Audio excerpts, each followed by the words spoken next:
Welcome to SkillCap's guide on the very best settings and hotkeys you should be using in League of Legends. We've compiled the 75 most important settings and hotkeys challenger and professional players use to get an advantage on their opponent. I promise we'll be covering a ton of settings and hotkeys that you've never even heard of before, which is kind of crazy because amongst the best players, they're basically considered mandatory for climbing. So let's go ahead and ditch those iron settings and replace them with what the absolute best players are using.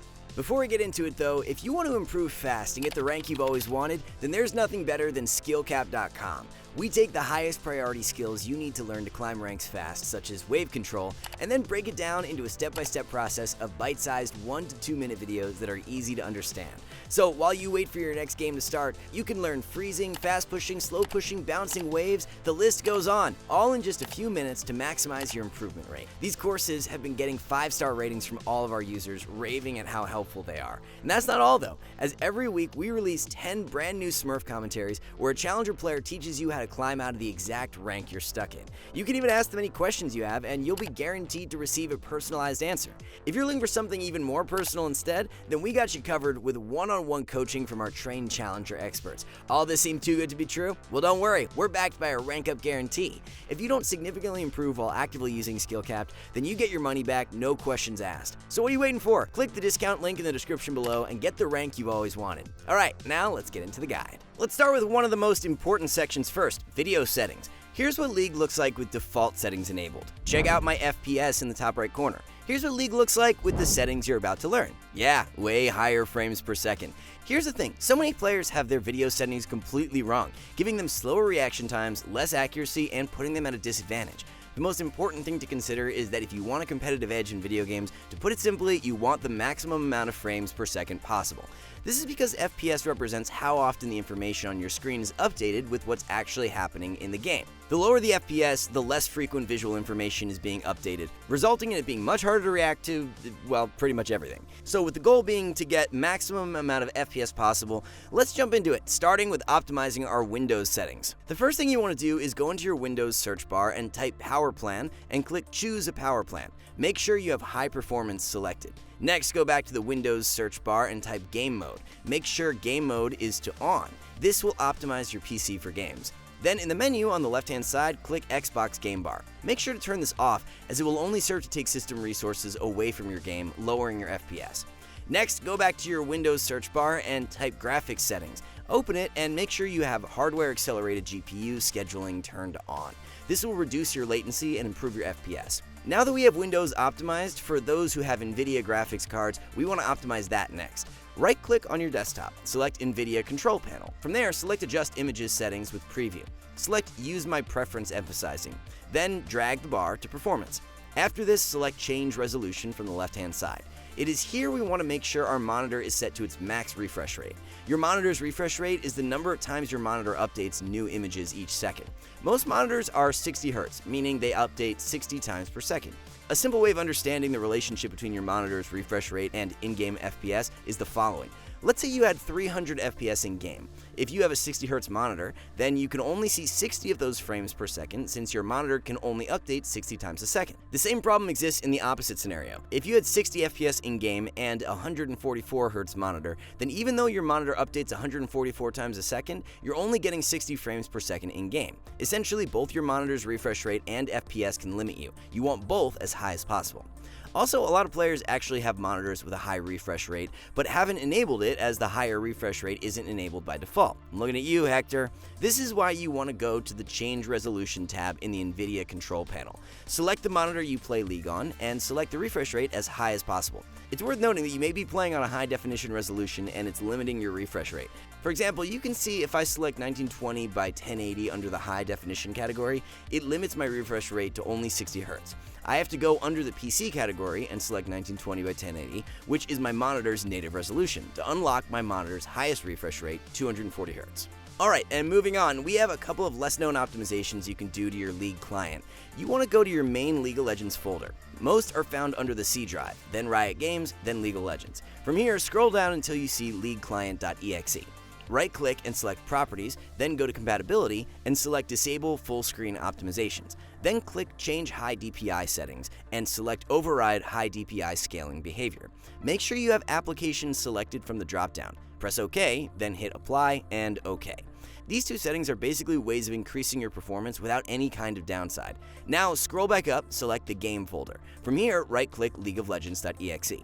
Again, we're going to right-click and select Properties, then go to Compatibility and select Disable Full Screen Optimizations. Then click Change High DPI Settings and select Override High DPI Scaling Behavior. Make sure you have applications selected from the dropdown. Press OK, then hit Apply and OK. And finally, we have optimizations for the League client itself. With the League client open, select the gear icon in the top right corner. Under the General tab, you want to enable Low Spec Mode. And then under the Close Client during Game dropdown, select Always. This will close your client whenever you're playing a League game, giving your computer more resources to boost your FPS. Alright, now we can jump into practice mode and start optimizing the in-game settings for League. The first setting is actually more of a hotkey. It's default bound to Ctrl+F, and it shows you your FPS and ping in the top right-hand corner. It's important to see your FPS for this entire section. First thing we want to do is disable the frame rate cap. You can see here my FPS is 120 because I capped it at 120, but once I uncap it, it shoots up to around 350 to 400. We'll come back to this setting later, but for now, leave it uncapped so you can see your maximum FPS.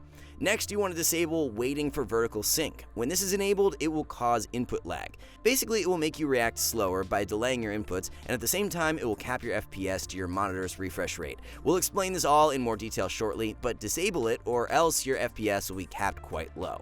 Alright, our first change is going to be dropping the graphics quality as low as it can go. This will greatly increase your total FPS. You can see it increased mine from around 350 to 550, and don't worry, we'll adjust this later, but for now, we need a baseline of what our maximum FPS is before we start adjusting things. Next up is a setting not a lot of players know impacts your frames per second, full screen versus borderless. For a lot of players, playing in borderless results in massively dropping your frames, especially if you have a weaker PC, and so you want to set this to full screen for now.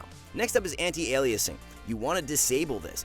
All this does is make the edges of things look smoother by creating a blur effect, which, as you can guess, lowers your FPS, so disable it for now. Then you want to enable the setting Hide Eye Candy. This removes unnecessary objects and animations found amongst the terrain in Summoner's Rift, which can both be distracting as well as reduce your FPS. You then want to disable HUD animations and disable health bar animations. Again, having this enabled will only serve to be distracting while also lowering your frames per second. You can see with these settings, I went from averaging around 360 FPS to averaging around 500. Of course, this number will all depend on how powerful your computer is. Do keep in mind though, this will not be my FPS once I introduce minions, other champions, abilities, etc. You can see just me in lane by myself effectively cuts my FPS to around 300. Still, prior to these optimizations, my FPS would have been around 230. However, now that we have our baseline FPS, we can start adjusting settings to make the game more enjoyable and taking note of how much of a hit to our FPS it makes. For me, I can handle the game looking bad, all except for the terrain and abilities, which I change from very low to low. This makes things look way better while having a minimal impact to FPS for me. And finally, we have a few settings that can help increase visual clarity on abilities. First up is enabling colorblind mode. This makes a ton of different abilities way easier to see compared to when it's disabled. For this reason, we recommend keeping colorblind mode enabled to help you dodge skill shots better. And if you find colorblind mode helpful, you can actually take this a step further with a setting outside of the game called Digital Vibrance if you have an Nvidia graphics card. Right-click on your desktop and select Nvidia Control Panel. From there, select Adjust Desktop Color Settings. Scroll down and you'll see an option called Digital Vibrance. By default, it's at 50%. Turn it up to 100% and jump back into game, and you'll notice colors pop out a lot harder, making certain skill shots much easier to dodge. Of course, if 100% is too intense for you, you can simply lower it until it's at a percentage you like. Great, now that we have your video settings optimized, let's move on to our next section, Hotkeys. And kicking it off is a hotkey barely any player knows about, but is super useful. In your options, under Hotkeys, then Menus, you'll see the hotkey Show Advanced Player Stats. This is extremely useful. It allows you to see the progress on certain runes. For example, if you took Magical Footwear, it'll tell you when you'll unlock it. It will also let you see things like your lethality and magic penetration, so you know if you're overstacking it based on the enemy's resistances. Alright, and now we're going to be getting into more mechanic-based hotkeys, starting with quick casting. Quick casting is when you press an ability hotkey, it will instantly cast it. This is opposite to normal casting, where upon pressing an ability, it brings up a range indicator, into then you having to left click. The advantage of quick casting is that you can both react faster as well as combo faster. Basically, quick casting is just outright better. However, a lot of players can struggle with quick casting as they lose the ability to visually line up their skill shots. Well, one solution to this is to enable the replace quick cast with indicator. This is a middle ground of quick casting and normal casting. Upon pressing an ability, the range indicator will pop up. However, you don't have to left click it as it will automatically cast once you release the key. The problem with this is, again, you're losing reaction time and speed compared to quick casting. That's why nearly every pro player uses the following setup. They by default quick cast all their abilities, but they then go into their options here and rebind their normal cast to be Shift plus the ability. So Shift plus Q, Shift plus W, Shift plus E, Shift plus R. This way you can still combo super fast with your default setup of quick casting. However, if you're in a situation where you really need to line up a skill shot, you simply press Shift plus the hotkey to bring up the range indicator to aim it and then left click. This setup can give you the benefits of both with none of the drawbacks. Now, the benefits of this aren't just for your abilities. You'll want this same setup for your wards. This is because by default, you want to be able to quick cast wards to place them down fast. Otherwise, you'll be super clunky checking brushes or be unable to ward hop effectively on certain champions. However, the flip side of this is if you only quick cast your wards, you'll never be able to use some of the most important ward locations in the game. For example, a common mistake players make is warding this tri-brush with quick cast. This leaves a gap in vision for the enemy jungler to sneak through. You would need normal cast for this, so you can place the ward on the outermost edge of the brush.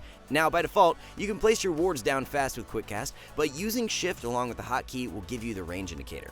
Next up, we have the optimal hotkeys for attack moving. Attack Move is a command in game that essentially lets you click on the ground to attack the nearest target. This has a wide range of benefits. It prevents accidental death, since if you just do a regular right click to auto attack an enemy, if you miss, you'll click the ground beside them, causing you to walk forward, which usually results in your screen turning gray.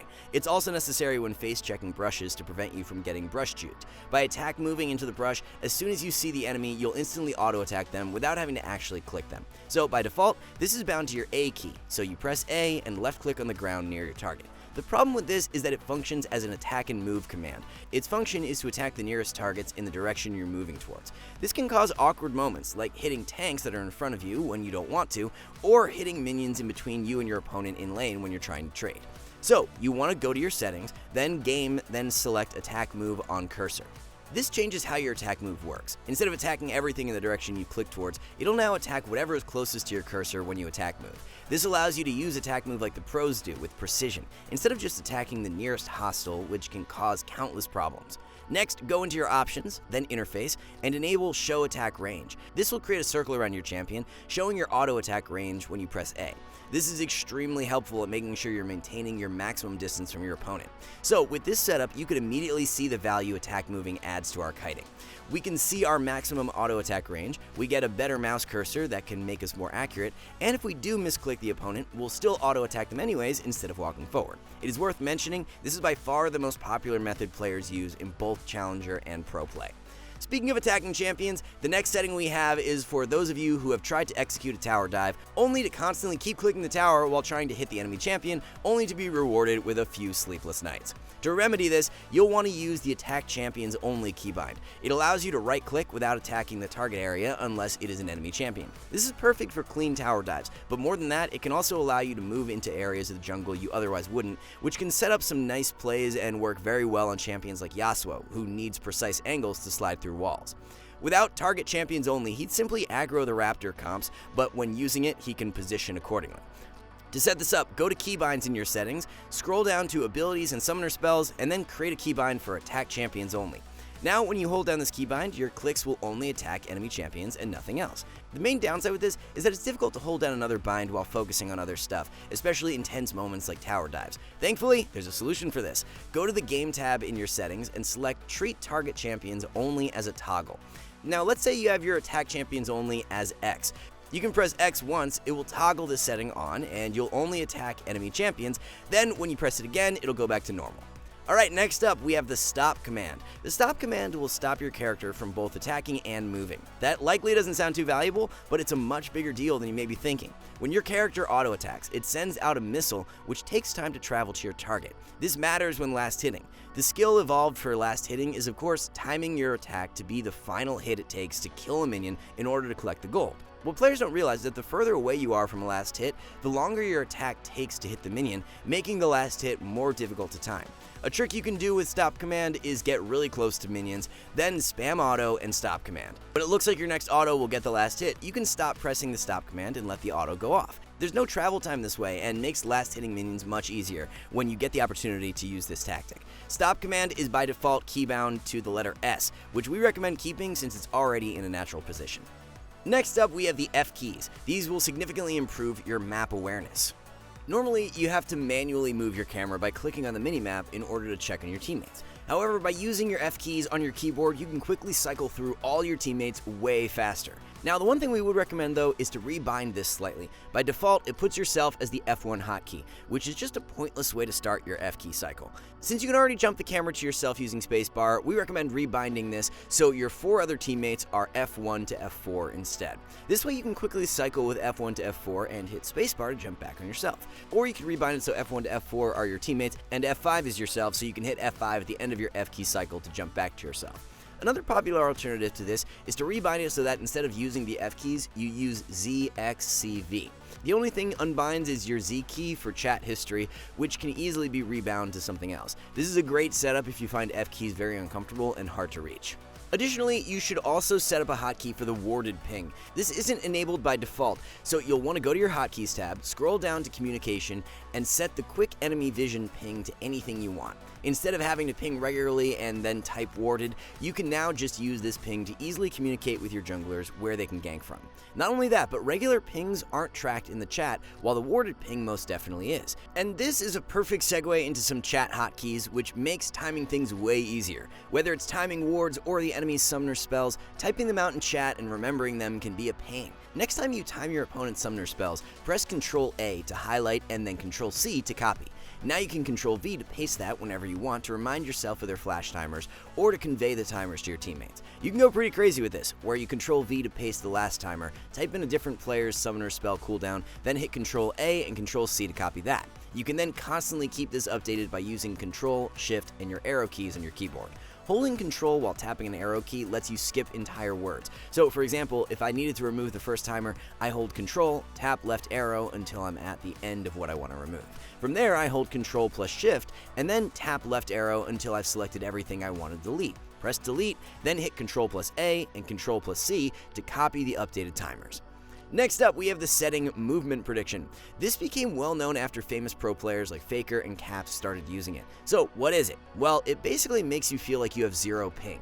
Everything will suddenly feel super responsive. However, this is all an illusion. In reality, what the opponent sees, which is what's actually going on in the server, will be your regular laggy movement. Since it creates a desync between what you see and what's actually happening on the server, we recommend you have this setting disabled. Still, you may be wondering, well, then why do the pros enable it? Well, pro players have to compete on LAN environments where they will have zero ping, and so by enabling movement prediction, they make sure their practice in solo queue is as close to their competition matches as possible. For us regular folks though, it's not necessary and will likely only make you play worse. Our next setting is for leveling up abilities. Many players still make the mistake of clicking on their abilities to level them up. If you're one of those players, you may think you're fast at doing this, but the reality is that it's wildly inefficient compared to key binding, and it prevents you from doing anything clutch as you level up in game. What you'll want to do instead is level up your skills by holding Control and then the skill you're leveling up so there's no clicking involved. This is the default setting and you can change that in keybinds if you wish. But there's also a crazy tip that you'll need this keybind to pull off. Something interesting about how ability level ups work is that while your projectile is in the air, it can still be leveled up for more damage. Let's show you what we mean. Notice how Victor with 3 points in E does 135 damage to Lissandra. When Victor hits level 7, he doesn't immediately level E. Instead, he waits to cast his E, then levels it up mid-air for more damage. The beauty of this is that you're using the mana cost of the lower ranked ability while getting the damage of the higher cost ability. As long as you level up your ability before it deals damage to your opponent, then this trick will work.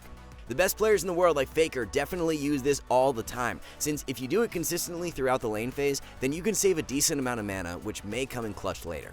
Similar to this is another hotkey, self-cast. This is default bound to Alt. Most players make the mistake of hovering their mouse over themselves and then casting abilities. This is both slow and can actually get you killed. Most self abilities are some form of protection, like shields or heals. For example, Lulu's kit has lots of abilities that can be self-cast.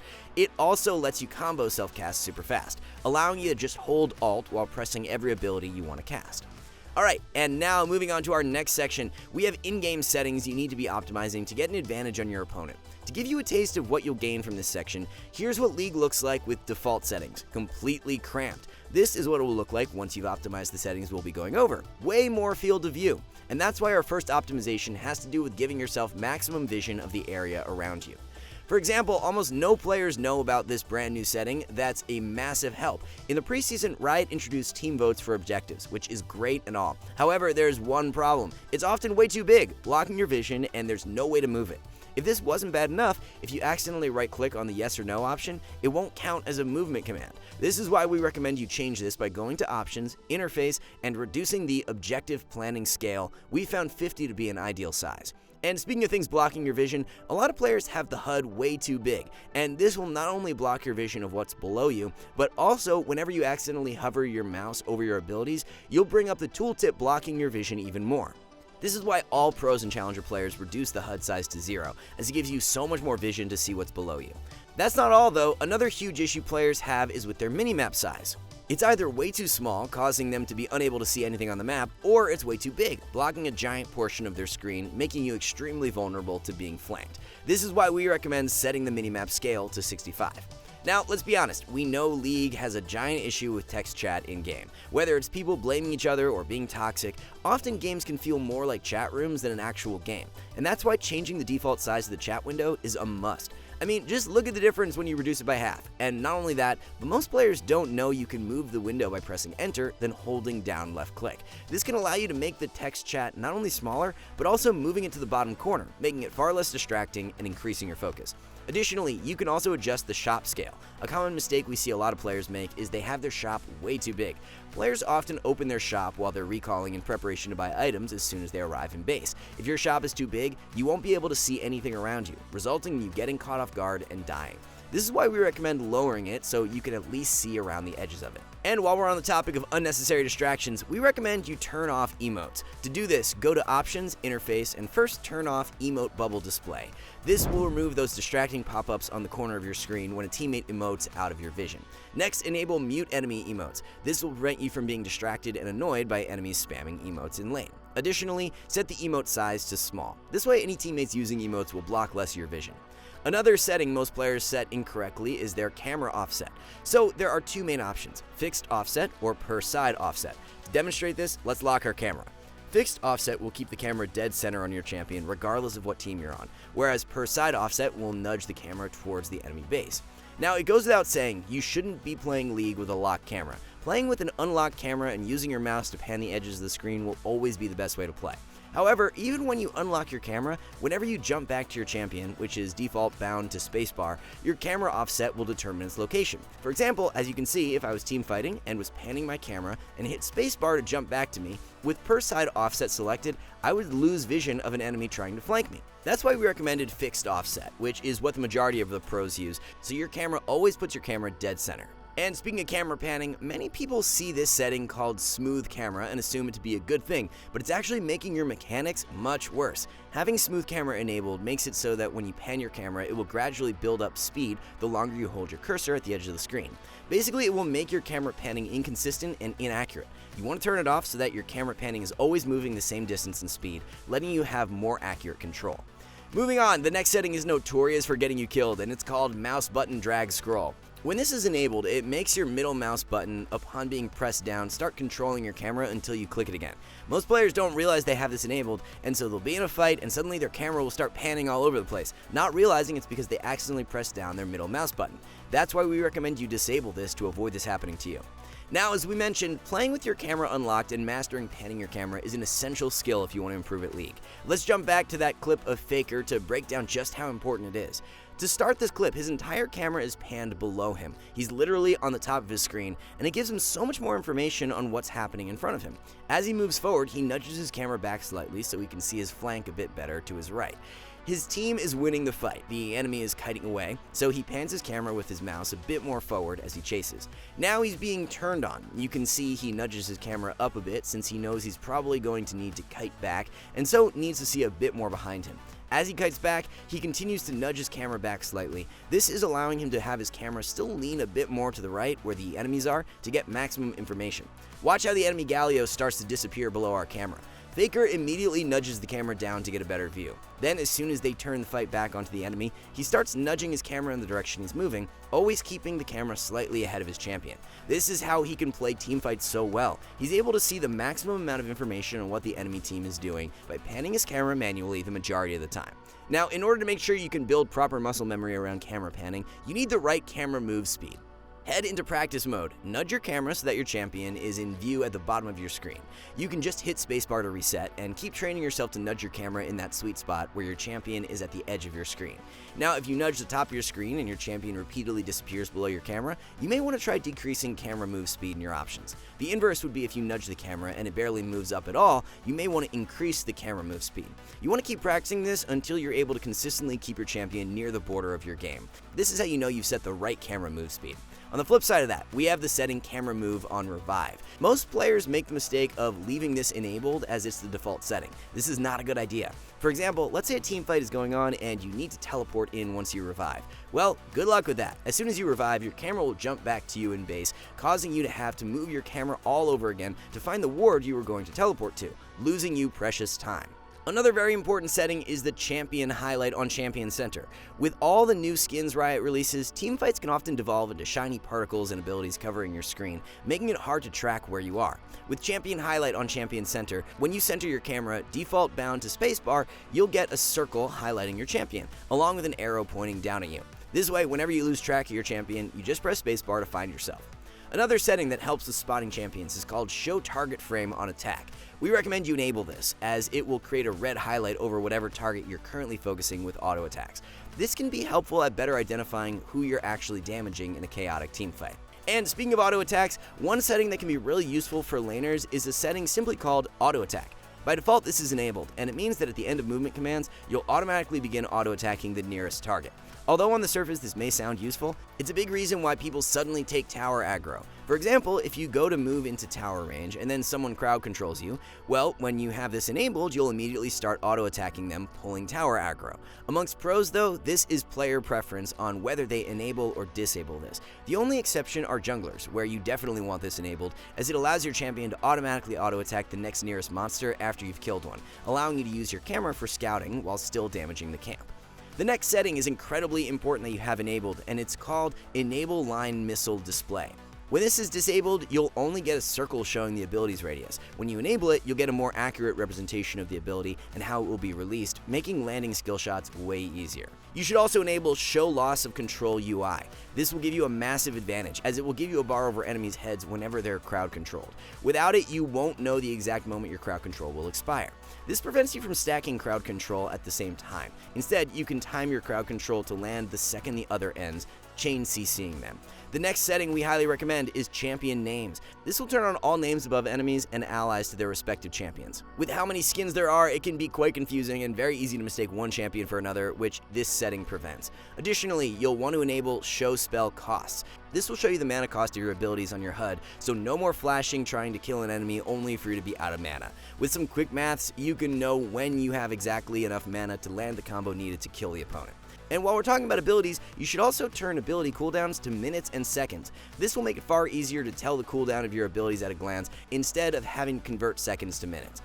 And while we're on the topic of time, you always want to enable the setting timestamps. This will give a time for every message sent in chat. This is insanely useful, as it allows you to ping an enemy's summoner spell once it's used. Then once you have free time, you can check chat history with the Z key, check the timestamp, and add the cooldown of the summoner spell to it to know when it's back up. This is especially effective when you combine it with our previous chat hotkeys of Ctrl+A, Ctrl+C, Ctrl+V, so you're constantly keeping tabs on the enemy's summoner spells. And to end off this section, we have a series of settings that we like to dub noob traps. They're essentially settings that are usually designed to help new players, but actually gives you a disadvantage in the long run. The first is actually something new Riot added for the new season, and it's recommended jungle pathing. We highly recommend you disable this, as this should be only used for players who are literally brand new to the jungle to the point that they know absolutely nothing. Otherwise, you'll be relying on a cookie-cutter path recommendation without any context. Optimal pathing is going to involve making adjustments in your routes based on your lane states, so we recommend you disable this unless you're literally brand new. Similar to this, Riot added spell recommendations in Season 13, where upon leveling up, a skill will flash that Riot recommends you put a point into. We would highly recommend disabling this, as you should have your skill order memorized, and often what they recommend won't align with the build you're going. You'll also want to disable screen flash on loss of control, as well as screen flash on damage. Both of these will create a pulsating highlight on the border of your screen, one for when you're crowd controlled, and the other for when you're damaged. Goes without saying, you shouldn't need a flashing light to remind you that your champion is being attacked or stunned. Yes, in theory, this could help you know something is happening to you if you're not focused on your champion. However, in practice, it will only serve to make you feel overwhelmed and distract you in fights. And for similar reasons, you'll want to disable screen shake. Same concept applies. You don't want your screen shaking as you're trying to outplay someone mechanically and position in a team fight. Next, you'll want to go to your interface settings and turn on Always Show Extended Tooltip. This can be actually quite useful to get accurate information for certain abilities. For example, I can now see all my AP ratios and exactly how each ability works for my champion. And lastly, make sure the Show Neutral Camp setting is enabled. For some reason, a lot of players have this default set to off, and it's literally game losing, as you'll be unable to see any of the neutral jungle camps on the minimap if they're alive, when they're respawning, etc. Next, we have sound settings, and don't think sound doesn't matter in a game like League of Legends. There have been many famous studies done proving that auditory reaction time is actually faster than visual reaction time. And there are a ton of sound cues in-game, ranging from, hey, Sion just ulted, we should probably start kiting away from this siege, to more reaction-based, like hearing Ahri cast her charm and flashing in time to dodge. It's for these reasons you want to optimize your sound settings so you only hear important sounds. That means first disabling voices. This will stop your champion from saying voice lines while you're inputting movement commands and such. Next, disable ambient sounds. This will make sound effects come in much clearer. For the same reason, you want to disable music. And finally, we recommend adjusting the levels of the remaining sounds you have enabled. For example, both pings as well as the announcer can be quite overpowering and drown out sound effect noises, so we recommend lowering these below what you set your sound effects volume at. Alright, moving on to our next section, which a lot of players don't even realize is a thing, client settings. The first thing we recommend you do is create an item set for your champion. From your client, you'll want to go to your collections, then items. From here, create a new item set. This isn't just because it allows you to remember what items to build. It's actually to make buying and getting out of the fountain faster. I mean, just check this out. I can recall and go from 0 items to full build without losing any time. Being able to buy this fast means no more wasting time waiting in the fountain searching for the item you want, which really adds up over the course of the game. And setting up an item set isn't just so you can buy faster, it also lets you bind items to specific slots. So often we see players die because their health pot was on the wrong item slot and so they weren't healing. Or they try to hit Zhonya's only for nothing to happen. Well, binding items to item slots prevents this. From your client, you'll want to go to the item set you created for a champion. Then for the items you want to bind to an item slot, just click this area at the top middle and select the item you want it assigned to. Now, when you get into game, just make sure when you open your item shop, you select the item set tab and buy your items from there. You now no longer have to worry about repositioning items after you buy them. They're automatically assigned to your preferred location. There's actually another optimization you'll want for your rune pages as well. In the bottom left corner, click this button and check Show Detailed Descriptions. This makes changing your rune pages way faster, as you can now see every rune option in each row, and when you hover over them, you get the specific numbers of the abilities and exactly how they work. A few other settings I highly recommend you change to make the client a bit less annoying with constant new notifications is to first click the gear icon in the top right corner. Go to Notifications and disable esports notifications and disable collection pips for newly acquired content. Next, go to Voice. Uncheck Join the Voice channel automatically. A lot of players don't realize that whenever you join a party, it auto-connects you to League's voice chat, which can be very annoying. Another quality of life change can be found in the Sound tab. From here, you can uncheck ambient sounds, pick quotes, ban quotes, and music. A lot of players find these things to be quite annoying to hear in Champion Select and don't realize you can actually disable them. And finally, go to the General tab, scroll down, and here you can adjust the window size of the client. A lot of players complain about the client being a bit too small by default, and so here you can change it for better visibility. And finally, the most important setting in League of Legends that will skyrocket your win rate, muting players. In all seriousness though, we all know how toxic League can be at times, and getting flamed can quickly lead you to being tilted and making poor decisions. A simple solution to this is when you jump into a game, type /mute all. This will mute everyone in the game. However, often you just want to mute their text and not their pings too. Well, here's the trick. After typing /mute all, then type /mute pings all. This will result in you muting everyone, then unmuting their pings after. Now, if you don't want to type commands every game, you can instead go into your in-game options, then interface and scroll down to chat. We highly recommend you turn show all chat off, as there's no valuable information to be gained here and can only serve to tilt you and distract you. Beside that, we have allied chat. You can disable this so you don't have to use the commands we listed earlier. However, the one downside is that you won't be able to type either. Alright, and that's it. You now have the best, most optimized settings for League of Legends. If you found this guide helpful, then you'll absolutely love our hyper improvement platform at skillcap.com. We take the highest priority skills you need to learn to climb ranks fast, such as wave control, and then break it down into a step-by-step process of bite-sized 1 to 2 minute videos that are easy to understand. So while you wait for your next game to start, you can learn freezing, fast pushing, slow pushing, bouncing waves, the list goes on, all in just a few minutes to maximize your improvement rate. These courses have been getting 5-star ratings from all of our users, raving at how helpful they are. That's not all though, as every week we release 10 brand new Smurf commentaries where a challenger player teaches you how to climb out of the exact rank you're stuck in. You can even ask them any questions you have and you will be guaranteed to receive a personalized answer. If you're looking for something more personal instead, then we got you covered with one-on-one coaching from our trained challenger experts. All this seemed too good to be true? Well, don't worry, we're backed by a rank up guarantee. If you don't significantly improve while actively using SkillCap, then you get your money back, no questions asked. So what are you waiting for? Click the discount link in the description below and get the rank you've always wanted. We here at SkillCap want to thank you for watching, and we'll catch you in the next one.